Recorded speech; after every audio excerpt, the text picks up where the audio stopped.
अस्सलाम वालेकुम दोस्तों, कैसे हो? उम्मीद है कि सब खैरियत से होंगे। अल्लाह आप लोगों को ऐसे ही खुश रखे।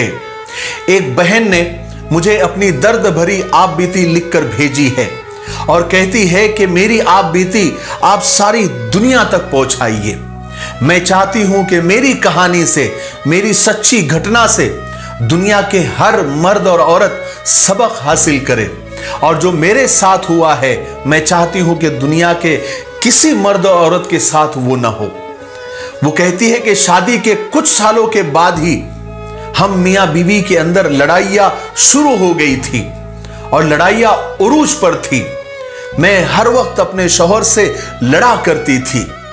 एक दिन मैंने उन्हें खूब कड़वी कसीली सुनाई कि मैं तुम्हारे साथ पागल हो जाऊंगी, मेरी शक्ल तो देखो, भिखारन बन गई हूं, थक गई हूं मैं बस अब।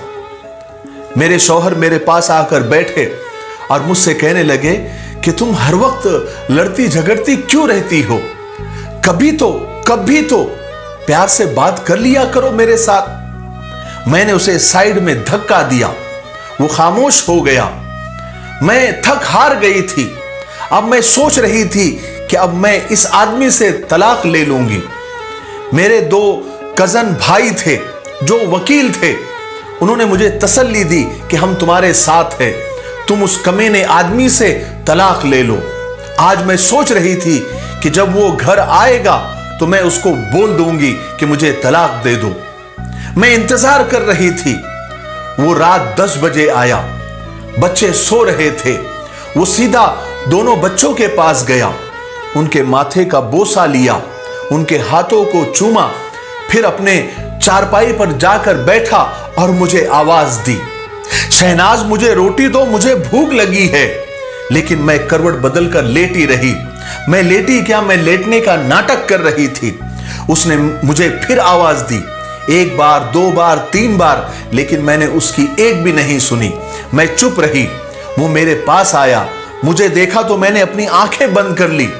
वो मुझ पर कंबल डालकर बोला कि शायद थक गई है, सारा दिन काम करती रहती है इसलिए सो गई होगी। वो खुद किचन में गया, खाना देखने लगा, लेकिन खाने के लिए कुछ भी बना हुआ नहीं था।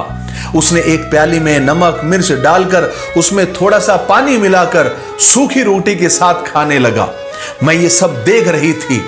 मैं दिल में नफरत से सोचने लगी कि ये कुत्ता मर भी नहीं जाता, ये जिंदा क्यों है। वो खाना खाकर सो गया। दूसरे दिन सुबह सुबह ही हम किसी बात पर झगड़ने लगे। मैंने गुस्से में उससे कहा कि बस मुझे अब तलाक चाहिए, मैं अब बर्दाश्त नहीं कर सकती क्योंकि मैं थक गई हूं। और गुस्से में मैंने उसके कपड़े भी फाड़ दिए। वो तलाक का नाम सुनते ही बिल्कुल चुप हो गया, जल्दी से कपड़े चेंज करने लगा, बाहर बाइक पर बैठकर कहीं जाने लगा। मैंने उसे चिल्लाकर कहा कि अल्लाह करे कि तू मर जाए, मेरी जान तुझसे छूट जाए। वो बाइक बाहर खड़ी करके कमरे में गया और किसी कॉपी पर कुछ लिखा और फिर चला गया। मैं उसे मुसलसल गालियां दिए जा रही थी। मैं रो रो कर थक गई थी और लगातार मैं उसे बद्दुआएं दे रही थी, क्योंकि मैंने इरादा कर लिया था कि अब इस इंसान के साथ मुझे नहीं रहना है। बस 2-4 घंटे ही गुजरे थे। मैं मैके जाने की तैयारियां कर रही थी। मैंने बच्चों को भी साथ ले लिया था। इतने में गली में एक शोर सा बरपा हुआ। मैं तो रो ही रही थी। हमारे दरवाजे पर दस्तक हुई। मैंने दरवाजा खोला तो पूरा गांव चारपाई उठाए हुए मेरे दरवाजे के सामने खड़ा था। मैं हैरान थी कि ये क्या हुआ। इतने में एक लड़का फोन पर बात कर रहा था और सामने वाले से कह रहा था, यार अकबर का एक्सीडेंट हो गया और वो मर गया है। ये सुनते ही जैसे मुझ पर कयामत आकर गिरी। मैं दम बखुद हो गई, साकित हो गई। चारपाई सहन में रखी गई। सब लोग कब्र खोदने की बात कर रहे थे। कुछ जनाजे का टाइम देखने लगे थे। मस्जिद में ऐलान होने लगा था और अकबर मेरे सामने चारपाई पर लेटा हुआ था। अरे कौन यकीन करे कि मेरा अकबर मर चुका है। मैं चीखने और चिल्लाने लगी कि अकबर उठ जाओ, उठ जाओ अकबर, मैं तुमसे कुछ नहीं मांगती, मुझे कुछ नहीं चाहिए, मैं अब तलाक की बात भी नहीं करूंगी। मैं उसके हाथ चूमने लगी, उसके पाँव चूमने लगी कि अकबर उठ जाओ मेरी जान, अकबर उठ जाओ, देखो देखो मैं अब कहीं नहीं जा रही हूं, मुझे अब तुम्हारे साथ ही रहना है, मैं भूखी प्यासी रह लूंगी, मुझे ये छोड़ कर न जाओ, मैं तुम्हें खाना बनाकर लाकर देती हूं, तुम्हें भूख लगी है ना, तुम अभी कह रहे थे ना मुझे भूख लगी है, मैं अब भी खाना बनाकर लाती हूं। हाय हाय, लेकिन अब बहुत देर हो चुकी थी, अब अकबर मुझे छोड़कर जा चुका था।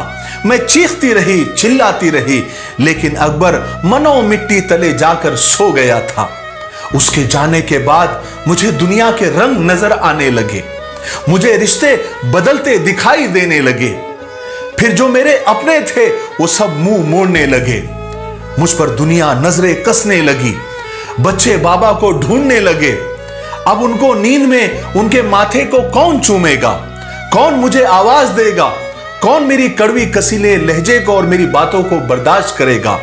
फिर कुछ दिनों में मुझसे मेरा मकान छीन लिया गया, जो हिस्सा मेरा बनता था वो भी नहीं दिया गया।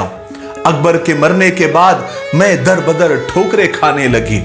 अब बच्चे भी मुझसे कोई फरमाइश नहीं करते थे, क्योंकि वो जानते थे अब उनके बाबा इस दुनिया में नहीं रहे। मेरे सगे भाई भी मुझसे मुंह मोड़कर चले गए। मैं लोगों के घरों में नौकरानी बनकर काम करने लगी। एक दिन मुझे उसकी डायरी मिली, मैंने उसे खोला तो उसमें लिखा हुआ था कि शहनाज से शादी करके मैं बहुत खुश हूं और मैं उससे बहुत प्यार करता हूं, लेकिन वो पागल है, वो मुझे बिल्कुल भी समझती नहीं है, हमेशा मुझसे लड़ती रहती है, झगड़ती रहती है। देखो ना, आज उसने मुझे खाना तक नहीं दिया, कहती है कि मुझे महंगा मोबाइल ला कर दो। अब शहनाज को मैं कैसे बताऊं कि मेरी इतनी औकात नहीं है, मैं नहीं ला सकता। आज मेरे बच्चों को मेरे भाई ने गाली दी, मैं बहुत रोया, मेरे बच्चे मेरी जान हैं। शहनाज को आज बुखार है, वो बेचारी मेरे लिए क्या कुछ बर्दाश्त कर रही है। अल्लाह ने चाहा तो एक दिन हमारे हालात बदल जाएंगे, फिर मैं शहनाज को दुनिया की हर खुशी दूंगा। अब वो मुझे खाना तक नहीं देती, मैं जानता हूं वो मुझसे नाराज है।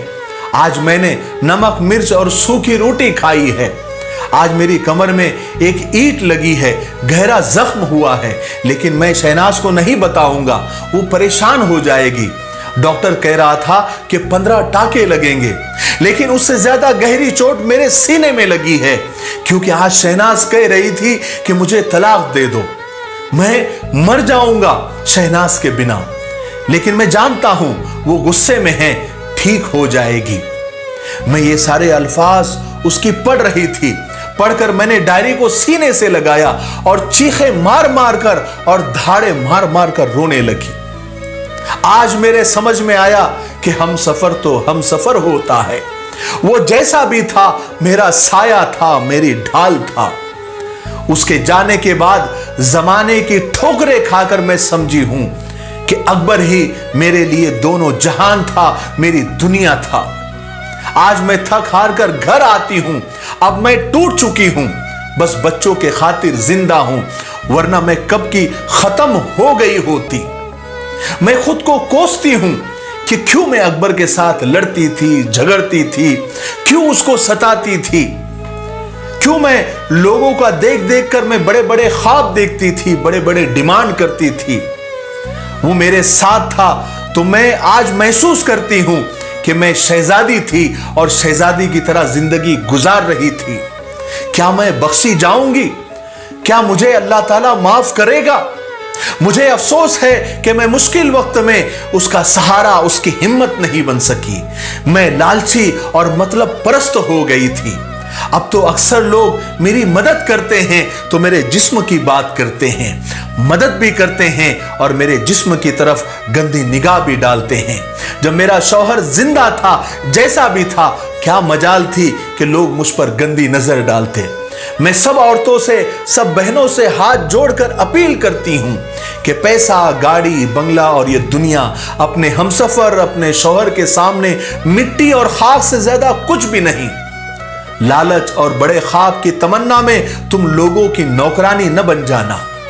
शौहर अगर एक वक्त भी रोटी खिलाए तो मुस्कुराकर उसके सीने से लग जाना। खुदा की कसम, वो शौहर जमाने की लाख तलखियों और सख्तियों को तुम्हारे खातिर झेल कर अपने सीने में बर्दाश्त करता है। बराए मेहरबानी अगर कोई बहन मेरी तरह अपने शौहर से बेजार है तो वो समझ जाए मेरी कहानी सुनने के बाद, इससे पहले कि आंसू उसके मुकद्दर बन जाए। बस मुझे इतना ही कहना था। इस बहन ने अपनी दर्द भरी कहानी मुझे भेजकर मुझसे यह दरखास्त की थी कि आप इसे दुनिया तक पहुंचाए। शायद मेरी कहानी सुनने के बाद हो सकता है कि किसी का घर टूटते टूटते फिर बस जाए। मैंने अपनी तरफ से पूरी कोशिश कर दी है। अब आप लोगों का काम है कि इस कहानी को ज्यादा से ज्यादा लोगों तक पहुंचाए। हो सकता है कि किसी का घर उजड़ते उजड़ते फिर बस जाए और आप इस सवाब के हकदार हो जाए। वीडियो खत्म करने से पहले हमारे मुफ्ती आसिफ साहब क्या कह रहे हैं वो जरा सुन लीजिए। आसान दीन यूट्यूब चैनल को ज़रूर विज़िट करें। उसमें आपको करंट इश्यूज़ पर बहुत सारे मसाइल, बहुत सारे फ़ज़ाइल और मौके मौके के बहुत सारे वजीफ़े मिलेंगे। मैरिड लाइफ की ज़रूरी बातें, शॉर्ट क्लिप्स, हज, उम्रा और रोज़े के बहुत सारे मसाइल मिलेंगे और बहुत कुछ मिलेगा। अल्लाह तबारक व तआला हम सब को सीखने, समझने और अमल की तौफीक से नवाज़े। आमीन या रब्बल आलमीन।